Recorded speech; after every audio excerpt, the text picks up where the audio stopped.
welcome to another First Chapter Friday. I'm Miss Carrie, teen librarian. Last time I did a First Chapter Friday, I read from a very young adult, upper teen level book, and this time I'm doing that again. So be forewarned, this one is not for elementary school age children. I'm not sure how interested they would be in this anyway. It's got some fairly teen level and up themes. Also, last time I read, it was from a zombie book, and this time, another zombie book. But this time, it's a little more nuanced. Last time, when I read Rotten Ruin, it was very much our brains kind of zombie. This one is set in Reconstructivist era United States, post-Civil War, and it's called Dread Nation. And there's a lot of storylines based on racism, naturally, based on sexism. In this book, during the Civil War, the dead began rising at Gettysburg. And so, as sort of a compromise, nearing the end of the Civil War, Black people were freed from slavery, but they were impressed then into duty killing zombies. And it really wasn't that big a change, honestly. They were freed, but by nature of the job and by nature of the very little training and very poor training they were given dealing with the undead, many of them didn't survive long in that role. Now, the main character in this book is Jane, and she spends the beginning part of this story in a boarding school, a prestigious boarding school, where they're taught how to fight zombies. And she's having trouble really with a lot of her feelings about that. Mixed feelings about whether or not she's supposed to be grateful for the training she's being given. I'm just going to read a little bit from this. Dearest Mama, I hope this letter finds you well. It is coming up on my 3rd anniversary here at Miss Preston's, and although I have not received a letter from you in quite some time, I felt that I would be remiss in letting such an important anniversary pass without acknowledgement. I only hope the fortunes and future of Rose Hill are as bright as my own. Why, I think it's more than fair to say that the teachers treat us as warmly as they would their own children, had they any. I don't think there is a single teacher here at Miss Preston's who isn't completely devoted to our prospects for advancement. Chapter 1, in which I am found lacking. All right, ladies, we shall try it again. Scythes up and on my count. 1, 2, 3, slash! 1, 2, 3, slash! We lift the weapons up into the ready position, adjust our grips, take a breath, and slash them across the space before us, in time with Miss Duncan's count. Up, adjust, breathe, cut through an imaginary line of the undead. Sweat pours down between my bosoms, and my arms ache from the weight of the scythe. In all of my 17 years, I ain't never been so tired. When Miss Duncan said we'd be doing close combat training, I'd been expecting to work through some drills with the sickles, which everyone in Miss Preston's School of Combat for Negro Girls knows is my best weapon. But instead we work with the twice-damned scythe, which is a two-handed weapon, and not at all good for close combat, in my opinion. Jane, your grip is faltering, Miss Duncan says, those evil eyes locking in on me. Raise it up. Up. Her voice climbs in pitch, as if she could use it to lend strength to my overtaxed arms. I swallow a groan and raise the scythe a few inches higher. It ain't like my weapon is lower than anyone else's. Miss Duncan must have just heard my dark thoughts. She's punishing me. My arms tremble as I hold the scythe up in the ready position, vicious curved blade pointing down, body length handled at an angle across my chest. Miss Duncan waits until I'm about to scream from the holding before she gives me a small nod and turns back to the class. And relax. The scythes drop, and the group of us let out audible gasps of relief. I shake my arms out, one after another, willing the burn to go away. Next to me, Big Sue catches my eye. She ain't human, she mutters, talking about Miss Duncan. I nod. No, Miss Duncan ain't human, because there ain't no way a normal woman, and a white woman at that, could survive 10 years in the army hunting down shamblers. I can just imagine how that went, the other soldiers falling all over themselves to lay down their jacket every time Miss Duncan needed to cross a puddle. No, I cannot believe a woman could maintain her virtue and serve honorably with the troops out west. So, while I do believe Miss Duncan is a fine instructor, I do not believe that she is human. Perhaps she's a revenant, like the creature in Mr. Alexander Westing's latest weekly serial, The Ghost Knocks Thrice. Miss Duncan is pretty enough. I tend to think she would make a fine revenant, possessing the bodies of young women and using them to avenge crimes of passion. Of course, that raises the question as to why Miss Duncan is here at Miss Preston's instead of seeking out her vengeance. Perhaps even revenants need steady employment. All right, again, scythes up. I lift my weapon, focusing on Miss Duncan and trying to decide if she is indeed a revenant instead of thinking about the deep burning in my poor scrawny arms. And on my count, 1, 2, 3, slash! As we go through the movements for what has got to be the 100th time, God's honest truth, I watch Miss Duncan walking carefully around us, just out of range of our 1, 2, 3 slashing. Today, her brown hair is pulled into what my mama would call a messy knot at the back of her head. She wears a prim, high-collared dress of moss green cotton, perfect for the warm weather we're having. Her skirts are a little higher than a real lady would wear, mid-calf, just like the rest of us, modesty leggings underneath. The shorter length of the skirts is supposed to let us kick Shambler's easy leg and not trip us up if we need to run. I think we'd have to get all scandalous like the working girls down in the city, hems barely brushing our knees with nothing but bare leg beneath if we wanted to really be able to run comfortably. But that's a whole other conversation. I slash the scythe across the empty air until my arms feel like overcooked green beans, limp and wobbly. A glance toward the observation pavilion at the edge of the practice ground reveals why we're being worked like rented girls. A couple of white women in fashionable day dresses stand under the awning of the pavilion, a white wooden structure covered in wisteria erected specifically for the comfort of fine ladies that sometimes visit Miss Preston's looking to engage an attendant. An attendant's job is simple. Keep her charge from being killed by the dead, and her virtue from being compromised by potential suitors. It is a task easier said than done. Sue, I whisper. Yeah? Who are those white ladies? She glances over toward the pavilion and grunts. Don't know, but those dresses are from this season, so they must be somebody important. Well, at least now I know why Miss Duncan is determined to make our arms fall off. We ain't seen finery like that around here in a fair while. Sue grunts again, which this time I take as agreement. Finally, the evening bell rings and Miss Duncan turns toward the main building. That's all for today, ladies. Before you go, I have a treat. Miss Spencer has brought lemonade for you, with ice. On the edge of the green is Miss Spencer, a white woman whose farm borders the school. She waves at us, and everyone starts to chatter excitedly about the prospect of lemonade. Miss Duncan ain't finished, though. I will see most of you later this evening for the lecture at the university. Please make sure you wear your Sunday best for this fine event. Miss Duncan watches as we heft our scythes and head over to the table Miss Spencer has set up. Hello, girls, hello. There are cookies as well. Miss Spencer grins at us. The Spencers are the nicest white people I've ever met, and at least once a week Mrs. Spencer brings us a treat to enjoy after we've done with our training. Next to her stands a smaller girl with pale skin and a smattering of freckles, her hair in pigtails. I smile at her. Hey there, Lily, I say, as she hands me a cup of lemonade. She gives me a tight smile but doesn't say a word. Once upon a time, I used to keep an eye on Lily for her brother, but that's our secret. I drink the lemonade too quickly, sweet and tangy and cold, and watch as Miss Duncan invites a few girls over to talk to the fine ladies. I ain't in the mood to play show pony, so I file into the building with the other girls, heading back to the armory to secure our weapons. Big Sue falls into step next to me. You going to that lecture? Her voice is deep, and she sings a fine baritone in church. She's the tallest of us here, big and dark and imposing, with arms like John Henry. But she's also ace-high at braiding, and my own perfectly straight braids are thanks to her nimble fingers. She's the closest thing to a friend I got here, just all around a nice person, and that's something Aunt Aggie taught me you don't find too often in this world. So even though Big Sue might be a little dense sometimes, she's my friend, and that's that. Me go to that university lecture? I snort and shake my head. I ain't about that. What do I care what some trumped-up rich white man thinks about how the dead rose up? He probably ain't never seen them out there shambling about. You know how it works. He lives his life sheltered away behind the walls of the city, while us poor Negroes go out and kill the dead. Jane McKean! Catherine, never Kate, Devereaux stands before us, blocking the way to the armory, arms crossed over her generous chest. She's one of those girls that makes you question the school's admissions criteria. With her light skin, golden curls, and blue eyes, I wonder how it was she ended up in a Negro school in the first place. Catherine is passing light. A body likely wouldn't even know that she was colored unless someone told them. She's the prettiest girl at Miss Preston's, and I figure that's as good a reason as any to hate her. Not that she ain't good with a weapon. She's a crack shot with a rifle, invaluable in a long-range capacity. But she's also from Virginia, and I ain't had much cause to like Virginians.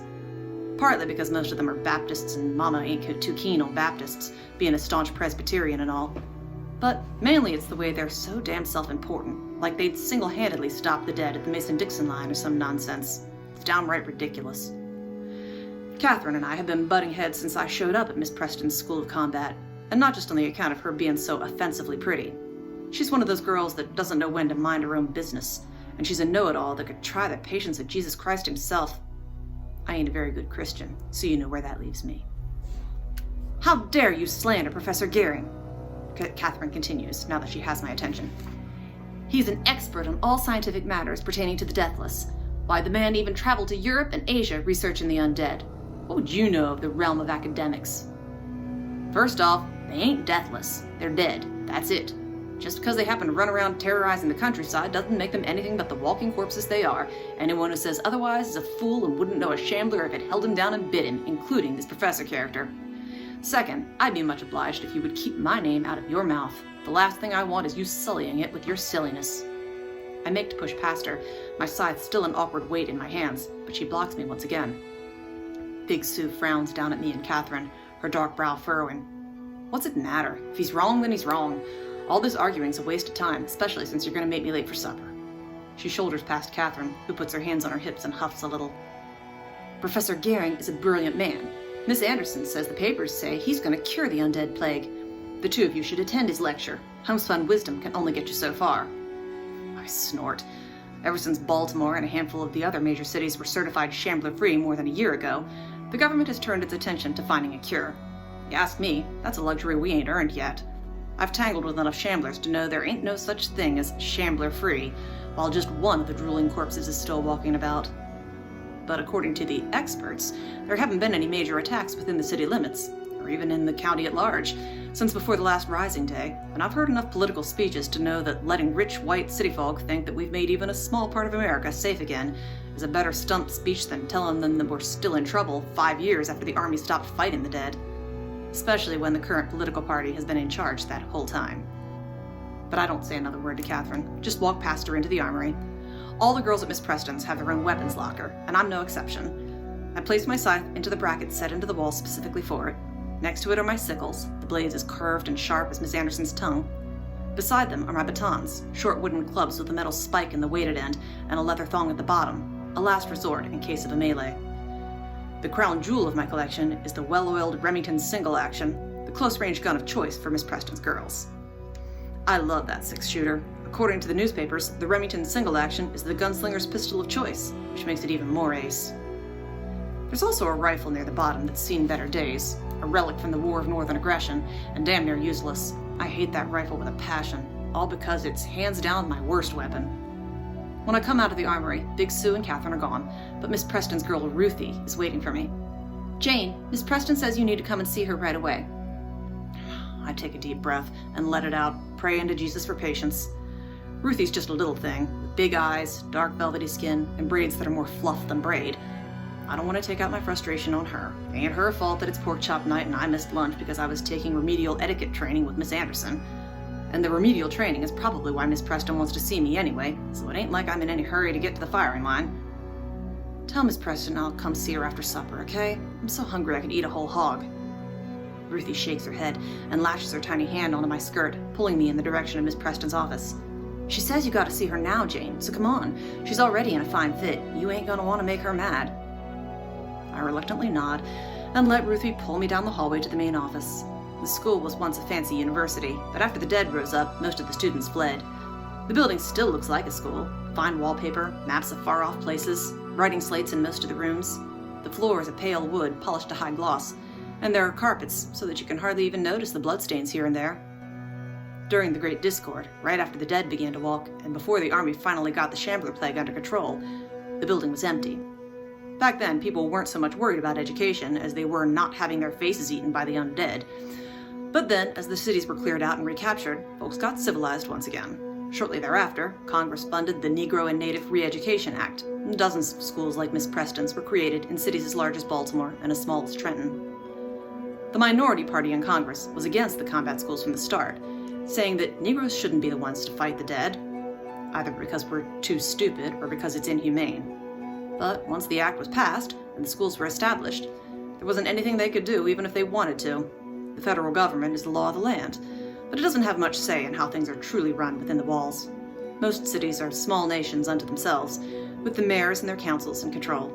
And anyway, I don't much mind the schooling. Those congressmen probably ain't seen the dead shambling through the fields for years, going after folks trying to eat them. But I have.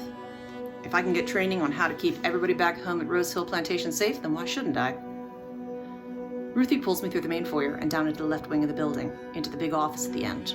I get a whiff of meat frying, the smell most likely coming in through a few open windows. The big summer kitchen is out behind the left wing of the house, and I can already imagine the crisp fried deliciousness of cook's pork chops, my stomach giving its own noisy approval. I have half a mind to slip out of Ruthie's little girl grip and sprint back down toward the dining room, but she's already rapping on Miss Preston's door. A creaky voice calls for us to come in, and Ruthie lets go of my skirt to open the door. "I brought Jane McKean, ma'am." "Thank you, Ruth. You may run along now and get supper." "Yes'm." Ruthie gives me a pitying look before taking off back down the hall to a meal I'm beginning to fear I may never get to enjoy. "Jane McKean, stop loitering in the doorway like a vagrant and come in." I straighten and enter the room, closing the door behind me. Miss Preston's office looks like the master's study back at Rose Hill. A massive desk, covered with documents, an ink pot and pen placed neatly in one corner, takes up most of the room. Bookshelves with leather-bound volumes fill the walls, with the exception of the one directly next to the door. That wall is covered with the same set of weaponry as my locker: twin sickles, Remington's single-action revolver, a rifle, a pair of spiked batons. Instead of the scythe, there is a pair of mollies. They're named after Molly Hartraft, the woman who led the defense of Philadelphia after the undead first rose. Only the most elite of Miss Preston's girls get to train with short swords, no longer than a woman's forearm, and my hands itch to pick them up and test their weight. I've gotten to use the swords twice, and I'm passable with them, though I need a lot more practice. On a table behind Miss Preston is a beaded buckskin bag that she says was a gift to her family from a Sioux chief. From what I know about folks, I think it's more likely one of her ancestors stole it. Rumor is that Miss Preston's people had gone west to the Minnesota Territory before the war, but came back when the undead got the better of them. There were whispers that Miss Preston had taken a Sioux lover while out west, and that she kept a single eagle feather in his memory, but I don't believe any of that. It seems a little too much like the True Tales of the West stories printed every week in the paper. Plus, there ain't a feather to be found on her desk anywhere. I would know. I spend a lot of time in the headmistress' office. Miss Preston occupies the chair behind the desk, while Miss Anderson sits in the chair in front of the desk. My instructor wears her lemon-eating face, so I know this ain't going to be a pleasant chat. I inhale and drop down into a curtsy. "Miss Anderson, Miss Preston, good evening." "Save the pretty manners, Jane McKean. You know why you're here." Miss Anderson is a widow, and even though her husband died in the war between the states, fighting for the Confederacy, no doubt, she still wears her widow's weeds. Personally, I think all black suits her. With her pale skin, hatchet-sharp nose, and constantly turned-down mouth, I can't imagine her in any other color. "Miss Anderson, I'm afraid I'm ignorant as to the reason of this visit. Honest Abe," I add when she opens her mouth to call me a liar. Mom used to tell me, "Deny it until they've got you dead to rights, sugar. If they can't prove it, it never happened." It's good advice, and it served me well. Miss Preston clears her throat, distracting Miss Anderson from whatever it is she's about to say. "You're here because your progress in your etiquette training is inadequate. In addition, Miss Anderson tells me she found you sneaking in newspapers yet again. As you are already on probation for previous infractions, these latest shenanigans don't bode well for your continued enrollment here." I nod and clench my hands in my skirts. I should have known that Miss Anderson would run to Miss Preston as soon as she found that newspaper under my bed. Most of the girls here can't read, so sometimes I read out loud to them. But reading isn't something an attendant needs to learn, so it's frowned upon. Newspapers and novels are considered unnecessary distractions. From the way Miss Anderson acted about us girls reading, you'd think it was something dangerous. But the contraband was peanuts compared to my test. I wasn't all that surprised that I'd failed my most recent etiquette examination. Seems like a bunch of tomfoolery to me. Who could care what spoon was used for what, or the proper address for a European noble? Still, I thought I might have had a bit of respite before I was going to be marched into Miss Preston's office. I was already on academic probation on account of not caring enough about the importance of gravy boats. Now it looks like I'm about to get the boot. And then where would I go? I don't even know if Rose Hill still stands. I haven't gotten a letter from my mama in nearly a year, though I still write faithfully. And Rose Hill and Miss Preston's are the only two homes I've ever known.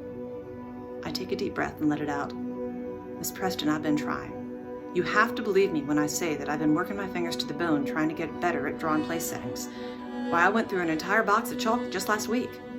I I actually went through the chalk because a few of us girls were drawing unflattering pictures of Miss Anderson on our slates, but that's beside the point.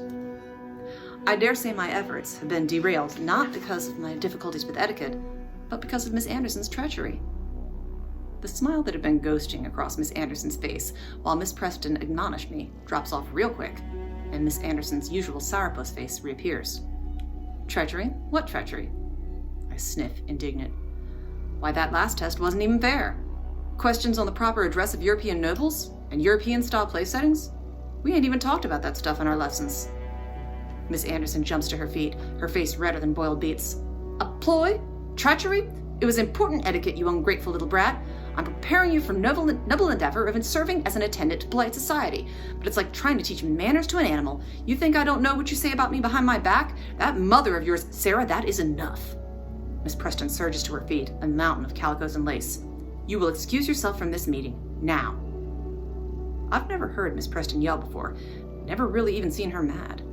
It's awe-inspiring, a woman of the headmistress's considerable girth moving so quickly.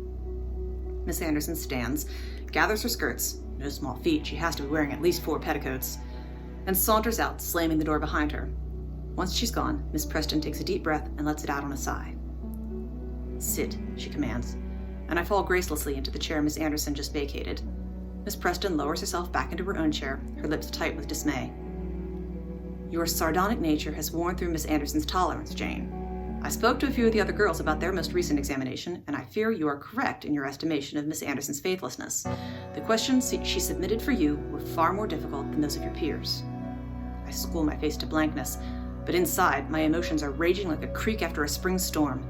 The truth and I ain't very close, uneasy acquaintances at best, so imagine my shock to discover that Miss Anderson really did go harder on me than the others. When I'd said all that nonsense about perfidy, I'd been telling a yarn, hoping that I could distract everyone from my questionable manners. But to know that Miss Anderson had been intentionally sabotaging me, well, that ain't such a good feeling at all. Jane, I know that etiquette isn't your strongest area. Many of you girls have trouble with it, which is why we wait until your last year here to introduce it. But providing the ladies of better families with well-heeled and well-trained girls is central to our goal here. You're a bright girl, and so I'm going to be frank with you. There ain't the same demand for attendance as there used to be. With the cities being declared free of undead, people are beginning to feel there isn't much of a practical requirement any longer. An attendant is becoming more a luxury, a mark of social standing, an ornament, something to demonstrate one's wealth at dinners and dinner parties. Not a life and death necessity, and in this context, etiquette and fashion are more important than ever. She leans back and takes a deep breath. I care deeply for you girls, truly I do. I want you all to find good homes, to get the right start in this brave new America. And that means training you properly to be a part of it. So while you might feel that finishing classes are a waste of your time, I assure you that your lack of proficiency places you in very real danger of expulsion from this academy. A lump blocks my throat and I swallow it down right hard. I ain't gonna cry, but it's a near thing. Because failing out of Miss Preston's means going to one of the other Negro combat schools, and none of them are half as good as Miss Preston's. Not only that, but I probably won't be there long before I'm sent out to work a patrol. Only fancy schools like Miss Preston's are longer than a year, and I'd heard tell that most of her tell schools that ain't more than 6 months. 6 months! That ain't enough time to learn how to kill the dead proper like. Half the Negroes from those programs end up a shambler their first month on the job. I have no interest in working as a show pony for some coddled white lady, but an attendance certificate from Miss Preston's means I can go wherever I want. It means I can make my own way in the world. And even though I want nothing more than to go back to Rose Hill and the life I left, I need to have options if Rose Hill no longer exists. As much as I'd like to quit Miss Preston's and make a dash for home, I'm a smart girl, and running across the country half-cocked is definitely not my style. I need that diploma. The headmistress continues. All of that having been said, you have some of the highest competency scores in the combat modalities. So I'm going to reassign your etiquette instruction to Miss Duncan, since she has some free time in her schedule. As for this most recent failure, I think it would behoove you to attend the lecture at the university tonight with Miss Duncan's group. Get some real-world experience as to how Miss Preston's girl conducts herself. I squirm a bit in the chair, because there ain't no way listening to some old white man drone on for the better part of the evening was in my plans. Miss Preston, by behoove, did you mean? I mean that you'd best get some supper and wash up. The carriages leave after dinner. And if you aren't on one of them, you can consider your enrollment to be terminated. I I give Miss Preston a tight smile and stand. Yes'm, that's what I thought she meant. I drop into a quick curtsy before leaving. I head down to the dining room, though my appetite is gone. Even the golden stack of pork chops on my plate can't erase the sick feeling in my middle. I need to start taking my studies here seriously, or I'm going to be out on the street, a vagrant for real. That just ain't happening. This is Dread Nation by Justina Ireland. You can place a hold on it at the library. Read it yourself.